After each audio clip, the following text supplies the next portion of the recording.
Good morning.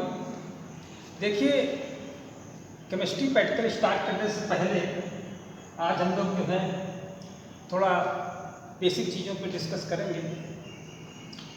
देखिए, सबसे पहले सवाल ये उठता है कि केमिस्ट्री प्रैक्टिकल होता क्या है। What is chemistry practical? जैसा कि नाम से पता चलता है,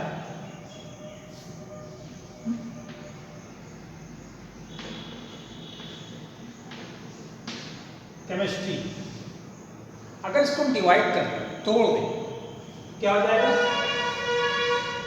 केम प्लस मिस्ट्री। केम प्लस मिस्ट्री। केम मीन्स केमिकल, मिस्ट्री मीन्स रहस्य। अर्थात केमिकल के रहस्य को जानने के लिए हम क्या करते हैं? एनालिसिस करते हैं।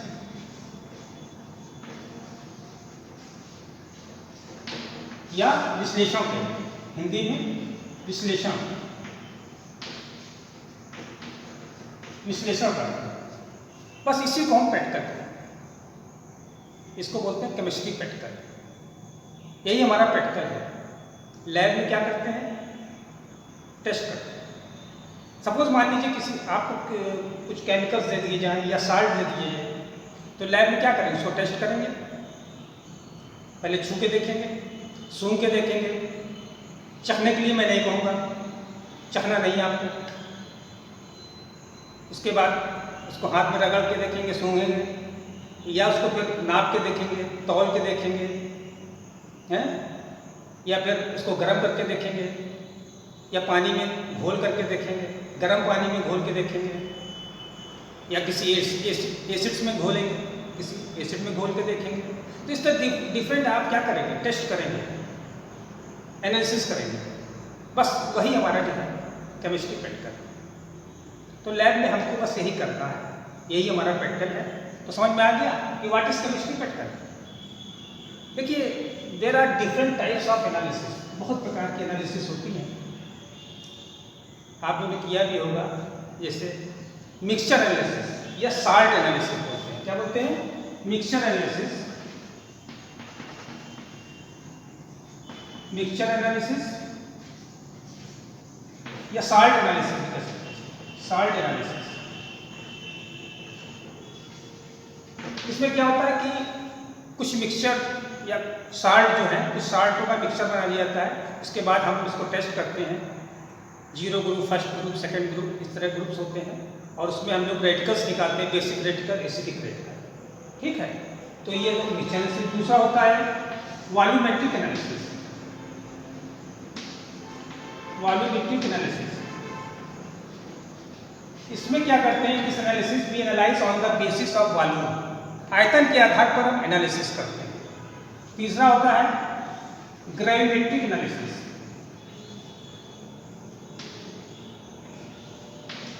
Gravimetric analysis, in this analysis हम लोग क्या करते हैं कि भार के आधार पर तौल करके उसके आधार पर एनालिसिस करते हैं। इसी तरह चौथा है organic analysis. Organic analysis, in this analysis we identify the organic compounds by the test of element test or functional group test। functional group और element test करके हम organic compound की analysis करते हैं, टेस्ट करते हैं, identify करते हैं। इसी तरह एक होता है instrumental analysis। instrumental analysis,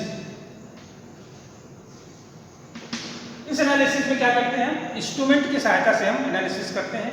जैसे आपका जो है स्टेलेग्नोमीटर या विस्कोमीटर या pH metric titration, digital pH meter, तो इस तरह इंस्ट्रूमेंट है, उसकी सहायता से जो है हम जो है एनालिसिस करते हैं। इस तरह बहुत सारे एनालिसिस हैं। ठीक है, आज जो हम लोग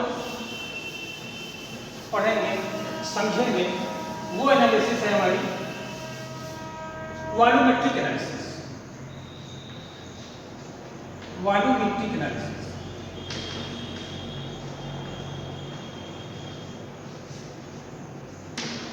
इसको बोलते हैं आयतनिक विश्लेषण।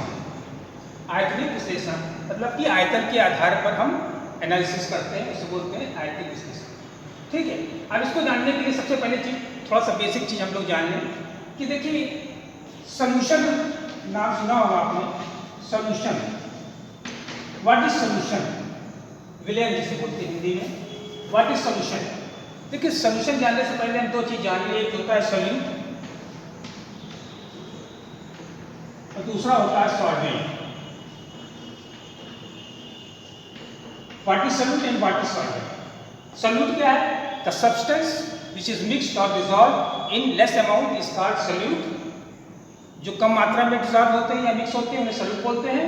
The substance which is mixed और dissolve in high amount is called solvent. जो अधिक मात्रा में मिलाए जाते हैं या घोले जाते हैं उन्हें हम सॉल्वेंट कहते हैं। तो समझ में आ गया? तो सॉल्यूशन क्या हो गया? The homogeneous mixture of solute and solvent is known as solution. बस सॉल्यूट और सॉल्वेंट का जो होमोजीनियस मिक्सचर है उसको क्या बोलते हैं? सॉल्यूशन बोलते हैं या विलयन बोलते हैं। सपोज मान लीजिए कि आपके पास एक ऑपरेटर साइड मान लीजिए है, ये आपका कोनिकल फ्लास्क, ठीक है। कोनिकल फ्लास्क में आपने क्या किया? वाटर ले लिया, देख रहे हैं ये वाटर ले लिया। मान लीजिए आपने इसमें 2 लीटर वाटर लिया और इसमें एक साल्ट घोला, मान लीजिए 10 ग्राम आपने NaCl मिलाया। 10 ग्राम NaCl इसमें आपने डाला तो ये डिजॉल्व हो जाएगा। डिजॉल्व होने के बाद क्या बन गया? सॉल्यूशन बन गया।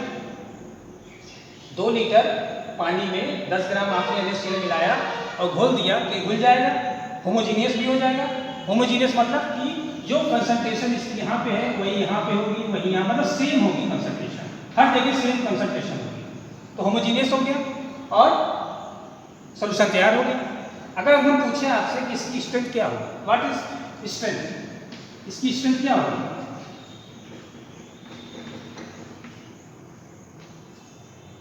तो strength the quantity of solute, या इसको इसमें अच्छा ये बताइए सबसे पहले इसमें सॉल्यूट क्या सॉल्वेंट क्या है?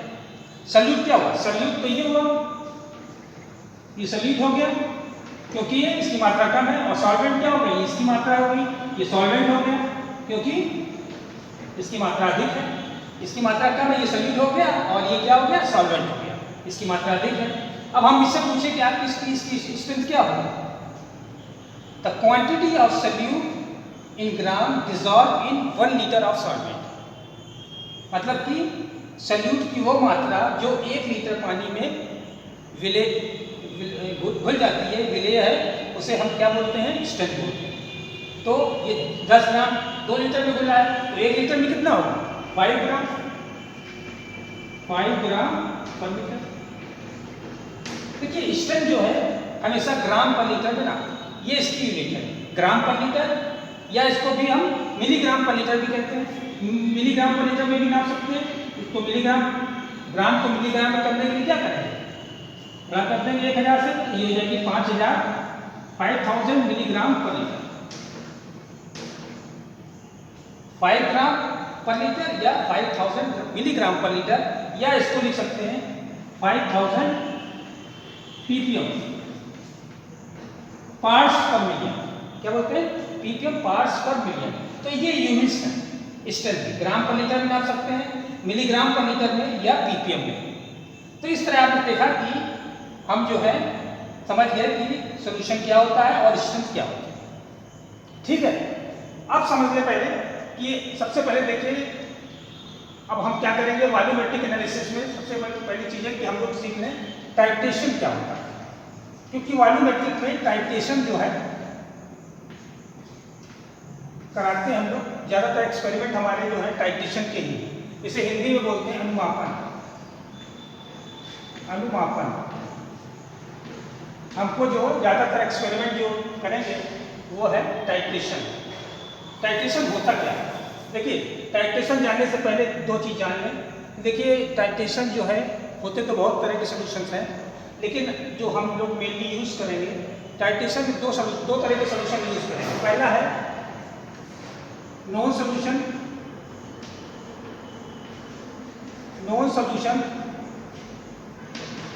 या इसको बोलते हैं स्टैंडर्ड सॉल्यूशन, स्टैंडर्ड सॉल्यूशन, या इसको एक नाम और है, इसको टाइट्रेंट भी बोलते हैं, टाइट्रेंट, ठीक है। और दूसरा है सॉल्यूशन एक अननोन सॉल्यूशन,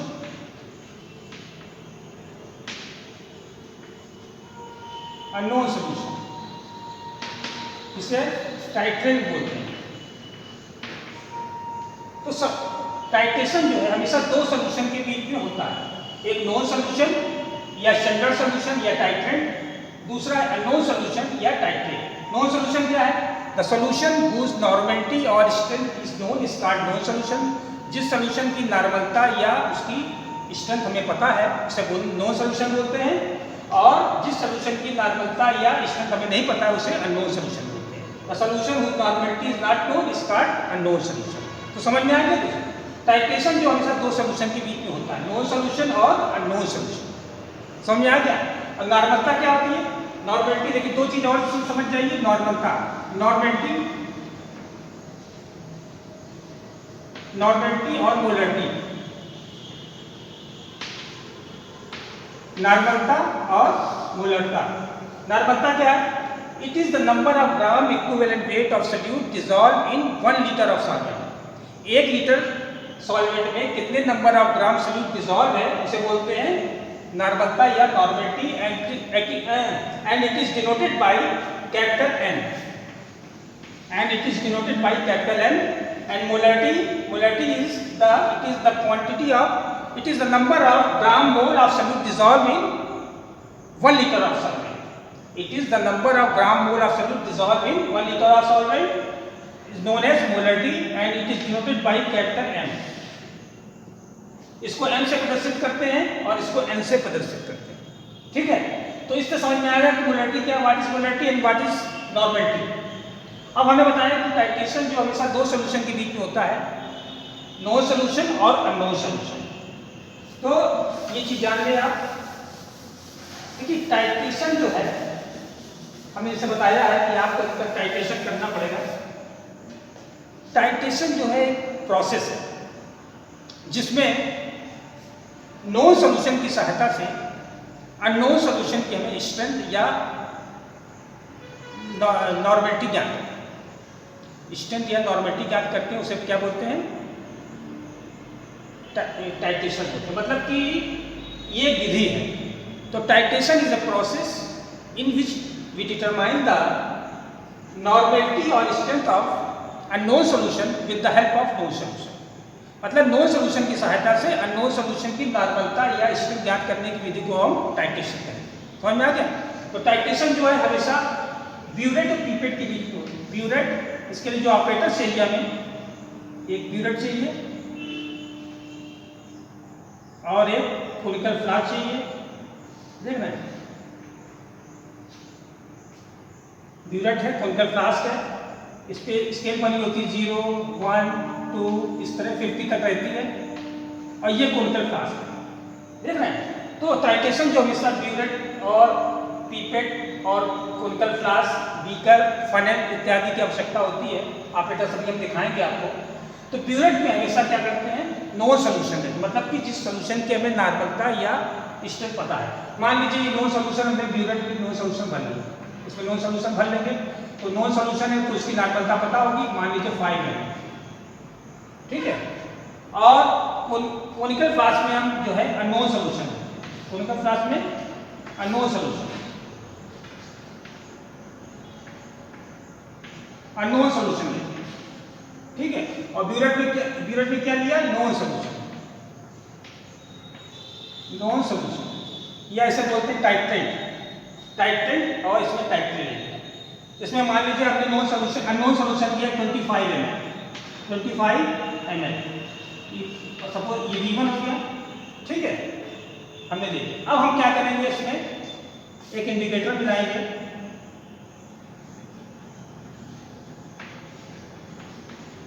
एक इंडिकेटर मिलाएंगे। इंडिकेटर समझते हैं? सूचक, सूचक, सूचक क्या होता है? The substance which indicates the completion of reaction by change the colour of solution. Indicator का सिर्फ इतना काम है कि वो बताता है कि रिएक्शन कंप्लीट हो गया है। तो कैसे बताएगा, मुझसे बताएगा नहीं कि बोलेगा भैया रिएक्शन कंप्लीट हो गया है। तो क्या करता है कि आपके सोल्यूशन का जो कलर है वो चेंज कर देता है। जब कलर चेंज हो जाता है तो उससे हम समझ जाते हैं कि वो रिएक्शन क्या है, कंप्लीट हो गया है। तो इसके मतलब ये हुआ, तो हम कह सकते हैं कि indicator which indicates the completion of reaction by change the colour of solution. तो हम इसमें क्या करते हैं, एक इंडिकेटर मिलाते हैं, ठीक है। अब हम क्या करेंगे, टाइट्रेशन स्टार्ट करते हैं। तो अब इसमें से एक एक ड्रॉप इसमें मिलाएंगे तो क्या होगा, दो सोल्यूशन है, एक नॉन सोल्यूशन है और एक अननोन सोल्यूशन है। तो इसमें रिएक्शन होगा। रिएक्शन होने के बाद जैसे ही रिएक्शन कंप्लीट होगा तो ये इंडिकेटर जो है इंडिकेट कर देगा कि रिएक्शन कंप्लीट हो गया, तो इसका कलर जो है चेंज हो जाएगा। वैसे ही हम इसको रोक देंगे, मिलाना रोक देंगे। उसके बाद ब्यूरेट में कितना हम नॉन सोल्यूशन मिलाया है इसको हम पढ़ लेंगे। ब्यूरेट रीडिंग करते, मान लीजिए 50 ml हमने मिलाया, 15 ml मिलाया और इसमें जो है हमने लिया था 25 ml। तो हमारा वॉल्यूम कितना था, V1 25 ml और V2 क्या है आपका 15 ml। तो हम इसको टाइट्रेशन के माध्यम से निकालेंगे। तो law of chemical equivalence, law of chemical equivalence क्या होता है, N1 V1 equal to N2 V2, ठीक है। N1 क्या है, N1 निकालना है।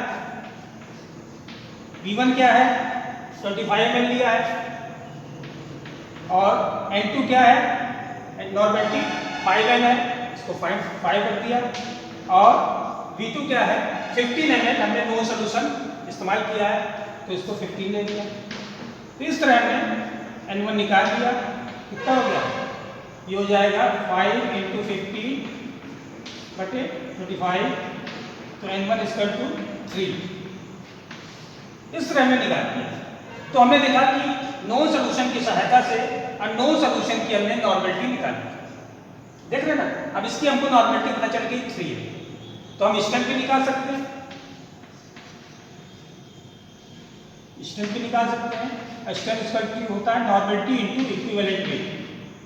इसको इक्विवेलेंट वेट से गुणा कर देंगे तो हमारी स्टेप भी आ जाएगी। कौन सा, ये स्टेप आ जाएगी, ये ग्राम पर लीटर में स्टेप हो जाएगी। या इसको हम 1000 से गुणा कर देंगे तो ये ppm में। तो इससे देखा हमने कि नॉन सोल्यूशन की सहायता से हमने अननोन सोल्यूशन की स्ट्रेंथ निकाली या नॉर्मेलिटी निकाली। तो ये जो था हमारा आज का टाइट्रेशन, ये तो बेसिक चीज़ें थी। आज हम लोग जो है सिर्फ बेसिक चीज़ों को विषय में पढ़ रहे थे। तो टाइट्रेशन करने का तरीका तो आप लोग को समझ में आ गया होगा। अब हम लोग जो है आगे जो करेंगे, इसके आगे जो हम आपको ऑपरेटर्स दिखाएंगे और एक कुछ ऑपरेटर्स के नाम बता देंगे, जिससे कि आप लोग हमेशा देखिए एक्सपेरिमेंट स्टार्ट करने से पहले सबसे पहले मेन चीज़ है कि हमें ऑपरेटर्स का नाम मालूम होना चाहिए। क्योंकि ऑपरेटर्स का नाम नहीं मालूम होगा तो हम एक्सपेरिमेंट करने में हमें बड़ी दिक्कतें आएंगी। तो पहले चीज़ है कि हम आपको ऑपरेटर्स दिखा देते हैं, ऑपरेटर्स देख लीजिए। उसके बाद थोड़ा बहुत एक्सपेरिमेंट भी हम कोशिश करेंगे कि आपको दिखाएं, ठीक है। Thank you. आइए हम लोग जो है ऑपरेटर्स का नाम जान लें। देखिए ये सबसे मेन ऑपरेटर जो है ये हमारा ब्यूरेट है, देख रहे हैं, ये ब्यूरेट है और ये नीचे एक नॉब लगी है, इसको खोलना बंद करने वाला नॉब है ये। इस पर स्केल बनी हुई है, देख रहे हैं ना, 0 से स्टार्ट 0 1 2 3 4 50 तक है। अर्थात इसमें हमेशा हमने बताया था, इसमें हमेशा नॉन सोल्यूशन लेते हैं। नॉन सोल्यूशन जो है जिसकी नॉर्मेलिटी हमें पता है, वो नॉन सोल्यूशन इसमें हम भरते हैं, ठीक है। और भरने में के लिए जो है फनल का इस्तेमाल करते हैं। देख रहे हैं ये फनल है, फनल जो है इसमें लगा देते हैं और फनल से भरते हैं। दूसरा जो हमारा ऑपरेटर है, मेन ऑपरेटर, ये है हमारा पिपेट, देख रहे हैं ये पिपेट है, इस पर एक मार्क पड़ा हुआ है, देख रहे हैं मार्क पड़ा हुआ है। तो इससे हम, ये पिपेट पंप है, पिपेट पंप की सहायता से जो भी सोल्यूशन में भरना रहता है, इस पंप की सहायता से हम इसमें भरते हैं मार्क तक। अर्थात इसमें जो भी सोल्यूशन आएगा वो 25 ml है, कितना होगा 25 ml, ठीक है। इसी तरह दूसरा ऑपरेटर है हमारे पास, ये भी पिपेट ही है, इसकी कैपेसिटी अलग है, ये 10 ml का है, इसमें भी मार्क पड़ा हुआ है और ये पिपेट पंप की सहायता से इससे भी भरते हैं, ठीक है। तो ये तो था हमारा पिपेट पंप। अब हमारे पास आता है देखिए ऑपरेटर जो है कोनिकल फ्लास्क, ये कोनिकल फ्लास्क है, देख रहे हैं ना, इसमें अननोन सोल्यूशन देते हैं, ठीक है। ये 150 ml का है, 150 ml का है। और ये जो है कोनिकल फ्लास्क ये भी हमारे पास, ये 250 ml का कोनिकल फ्लास्क है, ठीक है। और ये हमारा बीकर है, देख रहे हैं, ये ग्लास बीकर है, कांच का है, और ये पॉलीथीन का है, ठीक है। ये पॉलीथीन बीकर है। और ये हमारा जो है मेजरिंग फ्लास्क है, देख रहे हैं, ये मेजरिंग फ्लास्क है जो सोल्यूशन बनाएंगे इसमें तैयार करेंगे। ये जो है 250 ml का है, ये देखिए मार्क पड़ा हुआ है, यहाँ तक हम सोल्यूशन तैयार करते हैं तो उसकी मात्रा जो है 250 ml है, ठीक है। इसी तरह जो मेजरिंग फ्लास्क है वो है, ये 100 ml का है, ये भी इस निशान पड़ा हुआ, मार्क पड़ा हुआ, यहाँ तक जो सोल्यूशन तैयार करेंगे वो 100 ml हो जाएगा, ठीक है। इसमें जो है सोल्यूशन तैयार करते हैं। और ये हमारा जो है मेजरिंग सिलेंडर है, 10 ml का है, 1 2 3 4 10 ml तक है, जो भी हमें नापना रहता है इंडिकेटर या सोल्यूशन वो इससे नापते हैं। तो ये मेजरिंग सिलेंडर। और ये है आपकी वाश बॉटल, इसमें डिस्टिल वाटर भरते हैं, ठीक है, डिस्टिल वाटर भरते हैं, ये वाश बॉटल हो गई। और ये है हमारा टेस्ट ट्यूब, देख रहे हैं, टेस्ट ट्यूब स्टैंड है और ये टेस्ट ट्यूब है, ठीक है। और ये फनल, ये बता ही चुके हैं, ये फनल है, फनल की सहायता से हम ब्यूरेट में सोल्यूशन भरते हैं। तो इस तरह जो हमने देखा कि हमारे जो मेन ऑपरेटर्स चाहिए थे, तो सबसे पहले क्या करते हैं, हम ऑपरेटर्स को साफ करते हैं, क्योंकि हमारे ऑपरेटर्स अगर साफ नहीं होंगे तो हमारा रिजल्ट जो है सही नहीं आएगा। तो साफ करने के लिए ये फनल जो है पहले हम ब्यूरेट पे लगाते हैं। लगाने के बाद ये डिस्टिल वाटर है, इस डिस्टिल वाटर को जीरो तक ऊपर तक भर लेते हैं। इस तरह जो है डिस्टिल वाटर को हम जीरो तक ऊपर तक भर लेते हैं, देख लेंगे, ये भर लेते हैं। और भरने के बाद फनल को निकाल देते हैं, ये फनल निकाल दिया और इसको नीचे बीकर लगा करके इसको खोल देते हैं। तो इस तरह जो है हमारा ब्यूरेट साफ़ हो जाता है। उसके बाद हमको कोनिकल फ्लास्क साफ़ करना रहेगा, इसी डिस्टिल वाटर से हम कोनिकल फ्लास्क साफ़ कर लेंगे, ठीक है। कोनिकल फ्लास्क साफ़ कर दिया हमने, कोनिकल फ्लास्क साफ़ हो गया। इसी तरह हम बीकर भी साफ़ कर लेंगे डिस्टिल वाटर से। कहने मतलब सारे ऑपरेटर्स हमारा डिस्टिल वाटर से साफ़ होने चाहिए, उसके बाद ही हम एक्सपेरिमेंट स्टार्ट करेंगे। तो ये था मेरे सारे ऑपरेटर्स, और ये सारे ऑपरेटर्स की सहायता से अब आप जो है एक्सपेरिमेंट करेंगे। तो आप लोग ने देखिए आज जो है हम लोग लैब में थोड़ा टेस्ट करके देखते हैं। देखिए ये हमारे पास 3 बीकर हैं, देख रहे हैं ना, ये 3 बीकर हैं, तीनों में वाटर है और इसमें 3 तरह के वाटर हैं। एक हमारा जो है एसिडिक वाटर है या अम्लीय जल है, एक बेसिक वाटर है या क्षारीय जल है, और एक ड्रिंकिंग वाटर है, एक पीने का पानी है। इसमें पीने का भी पानी है, ड्रिंकिंग वाटर है। अब हम इसमें टेस्ट करेंगे कि इसमें कौन सा पीने वाला पानी है, कौन सा ड्रिंकिंग वाटर है। आज हम लैब में इसको टेस्ट करेंगे। और इसको टेस्ट करने के लिए देखिए हमें 2 इंडिकेटर की आवश्यकता होती है, एक फिनॉक्सिलीन और एक मेथिल ऑयल, देख रहे हैं ना, एक फिनॉक्सिलीन और ये मेथिल ऑयल, 2 इंडिकेटर की आवश्यकता होती है। इन इंडिकेटर की सहायता से आज हम जो है लैब में इसको टेस्ट करेंगे। तो देखिए इसको टेस्ट करने से पहले ब्लैक बोर्ड में ये टेबल हम देख लें। ये देखिए इंडिकेटर लिखा है, एक इंडिकेटर है हमारा फिनॉक्सिलीन और दूसरा इंडिकेटर मेथिल ऑयल। अगर वाटर बेसिक होगा तो फिनॉक्सिलीन के साथ पिंक कलर देगा, और इसको कंफर्म करने के लिए दूसरा इंडिकेटर इस्तेमाल करेंगे मेथिल ऑरेंज, तो बेसिक वाटर में येलो कलर देगा। इसी तरह अगर वाटर एसिडिक होगा तो फिनॉक्सिलीन जो है एसिडिक वाटर में कलरलेस आएगा, और इसको जब कंफर्म करेंगे तो मेथिल ऑरेंज जो है रेड कलर देगा एसिडिक वाटर में। इसी तरह का ड्रिंकिंग वाटर पीने वाला पानी होगा तो उसमें फिनॉक्सिलीन क्या होगा, कलरलेस आएगा, और ड्रिंकिंग वाटर में मेथिल ऑरेंज जो है येलो कलर देगा। आज इसी को हम टेस्ट करके देखेंगे। टेस्ट करने के लिए हमें टेस्ट ट्यूब चाहिए, देखिए टेस्ट ट्यूब है, ठीक है। इस टेस्ट ट्यूब को जो है हमने ये रख दिया, और ये एक टेस्ट ट्यूब में हम चलिए कोई भी एक वाटर ले लेते हैं। चलिए लिया ये वाटर, और इसको टेस्ट करेंगे। ये वाटर लिया पहले, और इसमें हम इंडिकेटर पहले फिनॉक्सिलीन मिलाएंगे। ये फिनॉक्सिलीन मिलाए, देख रहे हैं फिनॉक्सिलीन है, इसको मिलाएंगे, देख रहे हैं पिंक कलर आया, तो दिस वाटर में बी बेसिक वाटर, राइट। इसको कंफर्म कर लेते हैं। कंफर्म करने के लिए दूसरा इंडिकेटर इस्तेमाल करेंगे। दूसरा इंडिकेटर है मेथिल ऑरेंज। मेथिल ऑरेंज मिलाएंगे और इसका कलर जो है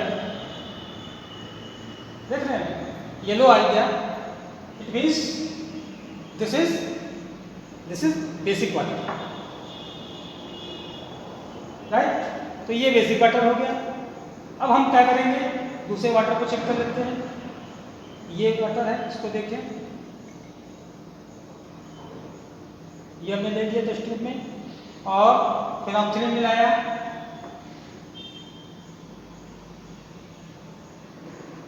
कोई कलर नहीं, कलरलेस है। दिस में भी एसिडिक वाटर और ड्रिंकिंग वाटर। फिर हमने जो है इसको कंफर्म करने के लिए दूसरा इंडिकेटर का इस्तेमाल किया, मेथिल ऑरेंज।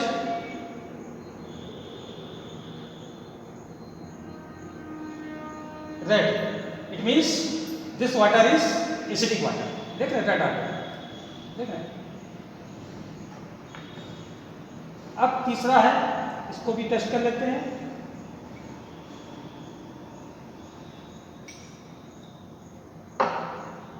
फिनोक्सिलिन इंडिकेटर डाला हमने, कलरलेस। दिस में भी ड्रिंकिंग वाटर और इसको कंफर्म कर लेते हैं।